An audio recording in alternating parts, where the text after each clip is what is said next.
اهلا بكم فيديو جديد. معاكم مارو. احنا النهارده موجودين في كارماكس وهنصور العربيات الرخيصه جدا والعربيات اللي هي هيبدا بيها اي مهاجر جديد جاي بيها امريكا، تمام، وعايز عربيات رخيصه. ومش عربيات رخيصه بس، العربيات اللي هي كمان ايه، القسط بتاعها رخيص جدا جدا جدا. بدل ما يدفع 600 ولا حاجه ممكن يدفع $200 او $300، او ممكن يدفع اصلا مبلغ كاش، مبلغ يبقى صغير. فالنهارده هناخد لفه، بس وانا باخد اللفه ايه ده عشان بس الشمس، باخد لفه شايفين المكان كله عربيات ازاي. فممكن الفيديو يعني التقسيمه بتاعت الفيديو هيبقى على فيديوهين متقسمين لجزئين يعني، تمام. فنعمل الجزء الواحد اولاني على العربيات الرخيصه، ونعمل الجزء الثاني على العربيات الرخيصه، بعد كده نعمل الجزء الثالث على العربيات اللي هي غاليه شويه، تمام، عشان انا شايف انها عربيات كويسه جدا الصراحه، ممكن تخش في فئه ثانيه. المهم ده الفيديو التاسع، اعتقد ده الفيديو التاسع في سلسله الفيديوهات. فانت لو مش متابع سلسله الفيديوهات بتاعت العربيات ديت، خش اتفرج على باقي الفيديوهات كلها. عملنا 8 فيديوهات بالظبط، وده الفيديو التاسع في سلسله العربيات.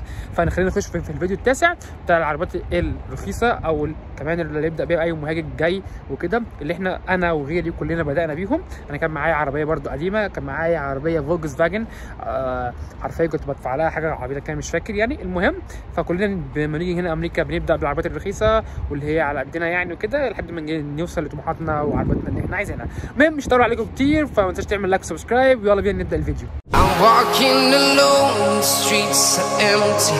The only thing I can see is my own silhouette. I'm getting stronger, step by step. The clock is ticking, but there's no time for me. I've been flying from town to town. اوكي، تو خلينا نبدا كده باول عربيات، وهي التويوتات. فهنخش كده زي ما انتم تويوتات، وفي هوندا، وفي حاجات كتير زي ما انتم شايفين، مكان كبير جدا جدا. فاحنا خلينا نبدا بالتويوتات، ودي تويوتا كرولا، تمام. عشان برضو زي هنا زي في مصر عندنا بالفئات، يعني فئه اعلى، فئه اعلى وكده، بيسموهم اس اي اي اي حاجات زي كده، دي ال اي، تمام. فالتويوتا كرولا دي اسمها كرولا ال اي، تمام. دي ممكن تبقى غالية عشان دي موديل جديد، انا متاكد. شفتوا؟ دي سعرها كام؟ سعرها $23,000، ماشيه 24,000 مايل، يعني دي مستخدمه. تاني العربيات كلها اللي هوريها لكم النهارده هي عربيات مستخدمه، تمام، وسعرها قليل جدا جدا جدا، ومش سعرها سعر حديث يعني او كده. فالعربيه دي مستخدمه يوزد، تمام، ماشيه هي 24,000 مايل، بس برضه دي يعتبر جديده، ماشيه 24,000 مايل بس كمان سعرها غالي شويه، سعرها $23,000، تمام. اصبروا معايا صدقوني، في انا بصيت قبل ما اصور كده بشويه، بصيت على عربيات ارخص بكتير جدا جدا جدا، هوريها لكم، بس خليني امشي بالترتيب واوريكم كل العربيات بالدور كده. المهم العربيه دي ثمنها قول $23,000. دي تويوتا اير كرولا، موديل 21، يعني يعتبر مش قديمه. شفتوا؟ انا عارف. المهم دي برضو تويوتا كرولا جنبها. تعالوا نشوف سعر العربيه دي كام. سعر العربيه دي برضو 23,000، بس دي موديل 2020، ودي الفئه الاعلى عشان عليها فتحه سقف زي ما انتم شايفين. دي اكس اس اي، ماشيه 32,000 مايل، تمام. نفس الشكل من جوه، بس بالعكس عليها سبورت سيت شويه، شكلها حلو، تمام. ودي العربيه اللي بعدها اللي هي التويوتا الكرولا. التويوتا الكرولا ديت برضو مش باين قوي عليها السعر عشان اللي عاملينها فيم. المهم دي برضو كرولا زيها، ممكن تلاقيها برضو بحوالي حاجه و20,000، تمام. نخش بقى على تويوتا الارخص بقى شويه. بصوا دي هتلاقيها رخيصه جدا، دي شكلها موديل 2019. بصوا التويوتات دي انا برشحها لاي حد مهاجر جديد. العربيات دي تبقى مستخدمه، وكمان سعرها هيبقى كويس دلوقتي زي ما انا هوريكم. وتبدا بيهم في الاول تشتغل بيها اوبر ايت، حاجات زي كده، عربيه تعيش معاك في الاول، يعني تصيف فلوس وتعمل فلوس، بعد كده تبتدي تدور على العربيات. زي ما انت شايف العربيه سعرها $19,000 بس، وماشيه 25,000 مايل، بس انا برضو هتلاقوا ارخص من كده بكتير، هوريكم دلوقتي. المهم العربيه برضو موديل 2015، وماشيه 25,000 مايل، يعني يعتبر ماشيه جديده، بس هي موديل قديم، بس ب 19,000.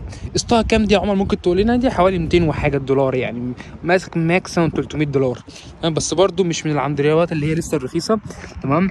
بس تعالوا نخش على العربيه اللي جنبها، برضو التويوتا ديت، تمام. برضو دي تويوتا قديمه، ماشي. سعرها كام يا معلم؟ برضو 19,000، ماشي 55,000، بس دي موديل 2017 زي ما انتم شايفين، تمام. عربيه حرفيا حالتها كويس جدا جدا جدا، تمام. المهم احنا كل ما نمشي كده كل ما فئه العربيات اعتقد هتقل زي ما انتم شايفين دلوقتي. دي برضو عربيه تويوتا، تمام. شكلها بصوا جديد. طبعا هنا الشركه دي بتكفر لك اي حاجه. المهم العربيه بصوا قلت لكم السعر هيبدا يقل. سعر العربيه كام؟ 17900 تمام، يعني قلت 18000 ماشيه 64000 مايل. اسمها تويوتا ياريس اعتقد اي اي 2018. دي موديل 2018. شكلها من جوه حلو از نوت باد. طبعا ما اعتقدش العربيه تبقى مفتوحه ولا العربيه مقفوله. تمام، اسمها تويوتا ياريس زي ما انتم شايفين اي اي. شكلها عامل ازاي؟ اولى عامله 18000 دولار، تاني 18000 دولار. دي نفس العربيه بالظبط، دي شكلها احسن شويه واللون بتاعها احسن شويه. تمام، دي عامله حوالي 20000 دولار ماشيه 52000 مايل. بس عشان دي 2020. تمام. طبعا الاسعار ده عارف ان هي تبقى الناس اللي متابعيني في سلسله الفيديوهات، العربيات دي طبعا رخيصه شويه، رخيصه جدا جدا مقارنه بالعربيات اللي كنت بصورها لكم الفيديوهات اللي فاتت اللي هي سعرها 80000 دولار و90000 دولار و100000 دولار. تمام، فعشان احنا كنا بنصور بي ام ومرسيدس، فانت لو مش متابع الحاجات دي تخش اتفرج عليها الاول هتعرف فرق الاسعار جامد جامد جامد جامد. تمام، والعربيات اللي انا صورتها الفيديوهات اللي فاتت كلها كانت عربيات جديده. تمام، دي عربيات كلها يوزد ومستخدمه. تمام، المهم زي ما انتم شايفين العربيه النيسان ديت. تمام، العربيه دي شكلها برضو جديد شويه. كام العربيه دي يا معلم؟ سعرها 22000 دولار، مازدا 3 2020 ماشيه 26000 مايل. تمام، برضو عربية مستخدمة. بصوا شكل العربية من جوه عامل ازاي. تعالوا اوريكم شكل العربية من ورا. تمام، بصوا ده المنظر بتاع العربية.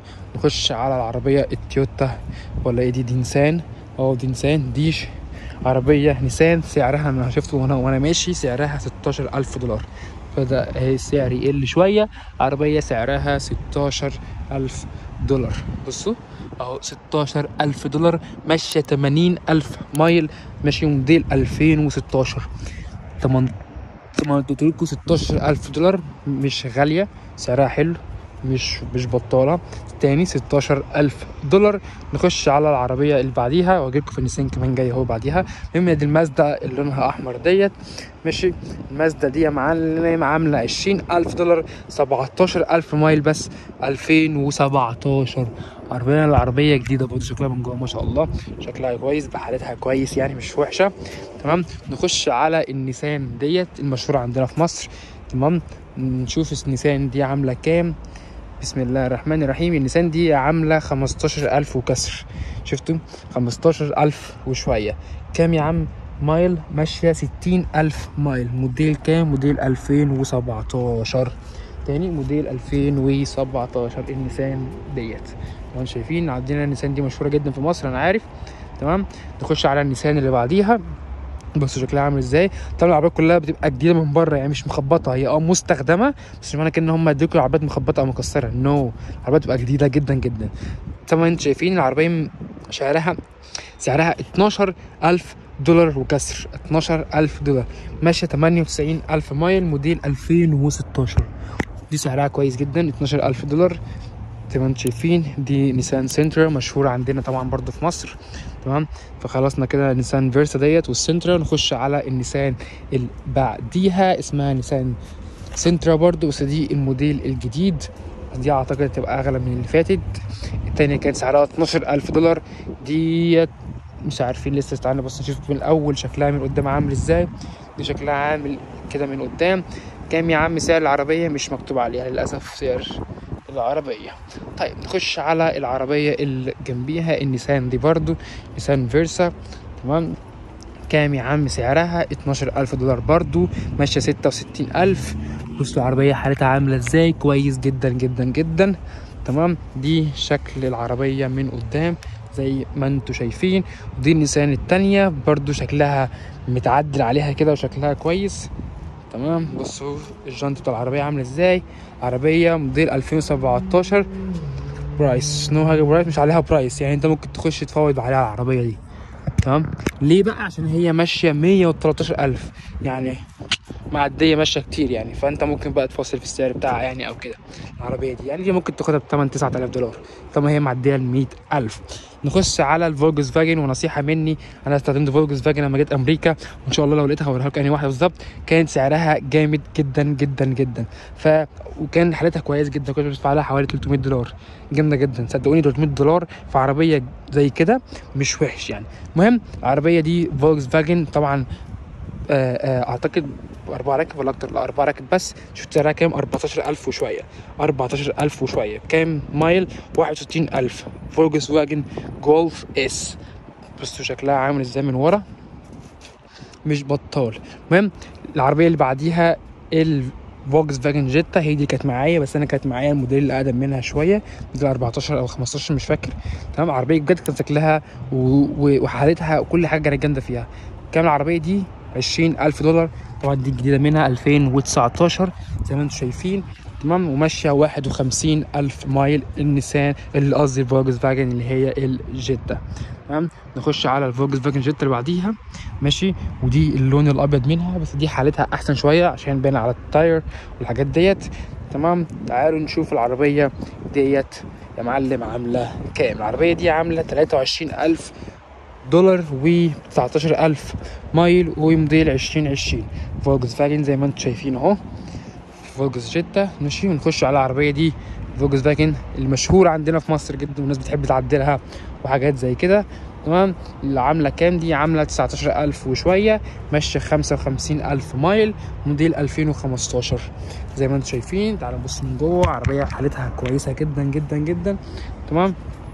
بصوا الشكل عامل ازاي من قدام، ما شاء الله. طيب نخش على العربيه اللي بعديها واللي انا بحبها، يعني هي عربيه قديمه بس انا بحبها، تشيفي اسينك كروز. تعالوا نشوف كده. اعتقد شيفروليه كروز. شفتوا بس عليها كام؟ $12,000. ماشي 95,000 مايل، وموديل 2014. بصوا شكلها عامل ازاي. دي موديل 2014 شيفروليه كروز المشهوره برضو عندنا. جامد جامد جامد. تمام. نخش على العربيه اللي بعديها واللي هي الفورد، وهي براند امريكي ومشهور عندنا برضو هنا في امريكا. كام العربيه دي؟ 13,000 مايل، وماشيه 76,000 مايل، موديل 2014 فورد فوكس. حرفيا العربيه حلوه جدا جدا جدا. بص شكلها عامل ازاي. دي الفورد فوكس ديت. بصوا ده المنظر من قدام. تمام. تعالوا نشوف مثلا ايه العربيه دي، ونخش على الميني كوبر والهاينداي هناك. في هاينداي هناك. دي شيفي برضو. تمام. بصوا الشيفي عامله ازاي. بندج خلاص مش هندور عليها، مش هتلاقي عليها سعر اصلا. تعالوا نخش على الميني كوبر نشوف عشاق الميني كوبر. الميني كوبر يا معلم هنا عندنا في امريكا مش واخده حقها قوي الصراحه.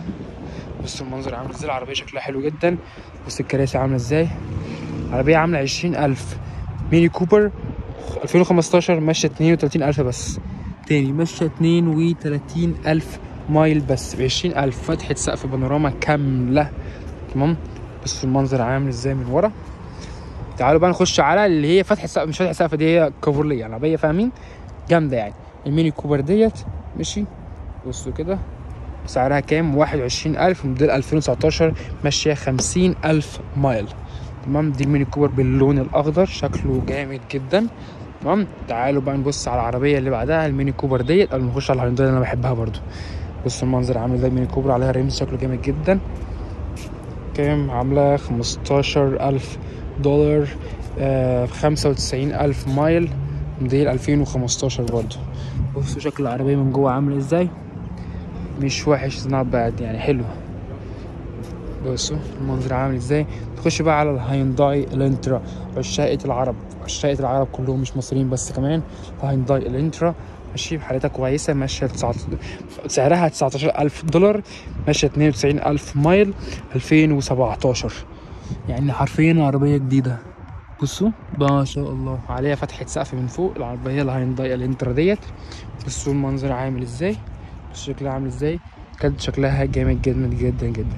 طبعا دي برضو مشهوره عندنا في مصر. الهاينداي دي مشهوره جدا كمان. بصوا المنظر عامل ازاي. العربيه دي يا معلم 2013 سعرها $12,000 بس. $12,000 بس. 97,000 مايل، 2013 هاينداي اكسنت. بصوا المنظر عامل ازاي. طبعا الناس عندنا في مصر هيفتكروا العربيه دي عشان العربيه دي عندنا مشهوره جدا جدا جدا. بصوا هاينداي اكسنت مكتوب عليها. دي شكلها دي الانترا، ودي كانت الاكسنت. تمام. في عربيات تانية هناك بس خلينا بس نبص على الهاينداي دي كمان بالمره. تمام. عشان ايه يبقى ختمنا كام العربيه الهاينداي دول مع بعض. دي برضو هاينداي اكسنت. بصوا باللون الازرق. تمام. سعرها كام مش حاطين عليها السعر. ليه مش حاطين عليها السعر؟ عارفين بس دي كاوتشها صغير جدا مش عارف ليه. تعال شوف العربيه الصغيره دي برضو. تعال بس دي برضو بيندنج.